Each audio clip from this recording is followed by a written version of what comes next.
दोस्तों, आज हम जिस दिग्गज अभिनेता के जीवन के बारे में बात कर रहे हैं उनका नाम है कादर खान। खुशबू शबाब रंग रवानी उठा के ला, कहते हैं उम्र रफ्ता कभी लौटती नहीं।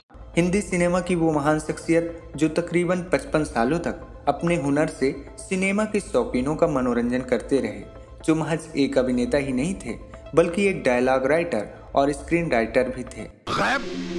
अरे ये दौड़ गए, 8 आना भी नहीं बचा मेरे को। ए चोर! अपने सदाबहार अभिनय से कभी इन्होंने दर्शकों को हंसाया तो कभी दर्शकों को रुलाया भी।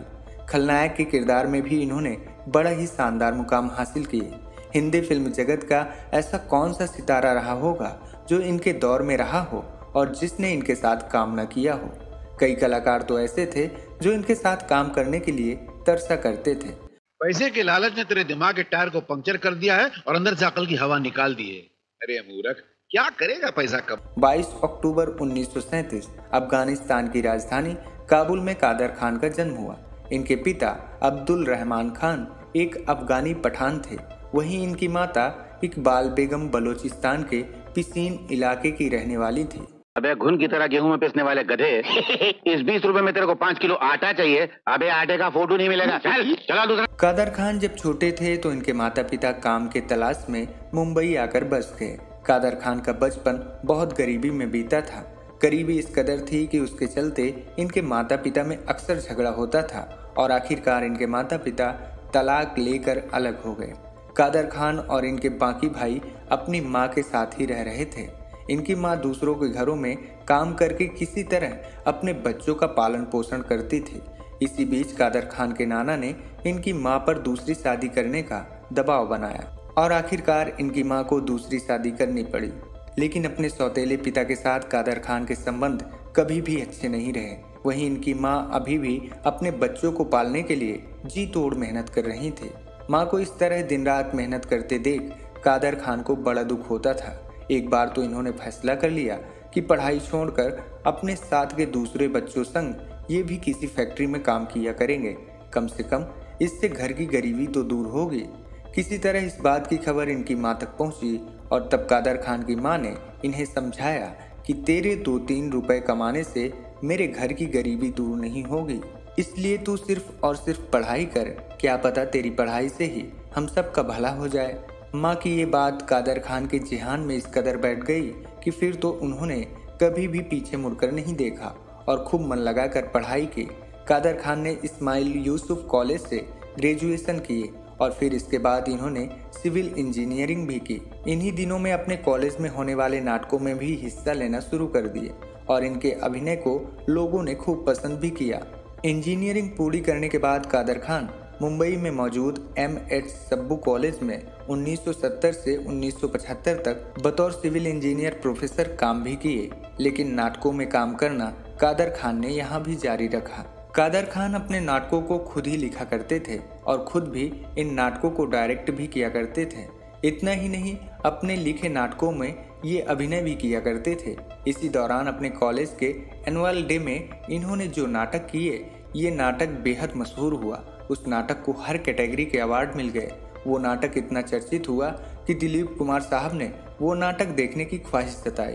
फिर जब दिलीप साहब के सामने उस नाटक का मंचन फिर से किया गया तो दिलीप कुमार साहब कादर खान से बेहद प्रभावित हुए। लोकल ट्रेन नाम के इस नाटक में दिलीप साहब को कादर खान की अदाकारी बेहद पसंद आई और दिलीप साहब ने तुरंत ही कादर खान को 2 फिल्मों के लिए साइन कर लिया। ये फिल्में थी सगीना महातो और बैराग। हालांकि कादर खान की कैरियर की पहली फिल्म रही फज्र अल इस्लाम नाम की एक धार्मिक फिल्म, लेकिन इस फिल्म का कोई नाम नहीं हुआ। कादर खान की कैरियर की पहली फिल्म मानी जाती है साल 1973 में रिलीज हुई दाग, जिसमें ये एक वकील की भूमिका में नजर आए। इसी दौरान कुछ ऐसा भी हुआ कि हिंदी सिनेमा में बतौर लेखक भी कादर खान का कैरियर शुरू हो गया। हुआ कुछ यूँ था कि डायरेक्टर नरेंद्र बेदी एक दिन कादर खान के पास पहुंचे और उनसे बोले, मैंने तुम्हारा वो बेहद मशहूर नाटक देखा है और मैं चाहता हूँ कि तुम मेरी फिल्म जवानी दीवानी के लिए डायलॉग लिखो। और इस तरह से हिंदी सिनेमा में राइटर भी बन गए। कहना चाहिए कि अमिताभ बच्चन को महानायक बनाने में इनके लिखे डायलॉग्स का बहुत बड़ा योगदान है। अमिताभ बच्चन के पसंदीदा डायरेक्टर्स मनमोहन देसाई और प्रकाश मेहरा अपनी फिल्मों के लिए कादर खान से ही डायलॉग्स लिखवाया करते थे।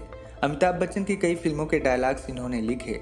कादर खान ने हिंदी फिल्मों में केवल डायलॉग ही नहीं लिखे, बल्कि कई फिल्मों के तो इन्होंने स्क्रीन प्लेज भी लिखे थे। बतौर कॉमेडियन तो ये लंबे समय तक बॉलीवुड पर राज करते रहे, लेकिन बतौर खलनायक भी कादर खान का खूब नाम हुआ। लेकिन बाद में इन्होंने खलनायक का किरदार निभाना छोड़ दिया।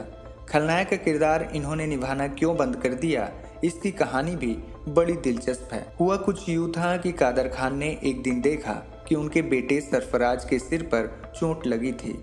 उनके सिर से खून भी बह रहा था। कादर खान ने जब अपने बेटे से इसकी वजह पूछी तो उसने बताया कि मोहल्ले के लड़के उसे ताना मार रहे थे कि तेरा बाप तो खलनायक है। बस इसी बात पर झगड़ा हो गया और उसका सिर फूट गया। फिर क्या था, बस उसी समय कादर खान ने यह फैसला कर लिया कि अब वो कभी भी खलनायक की भूमिका नहीं निभाएंगे।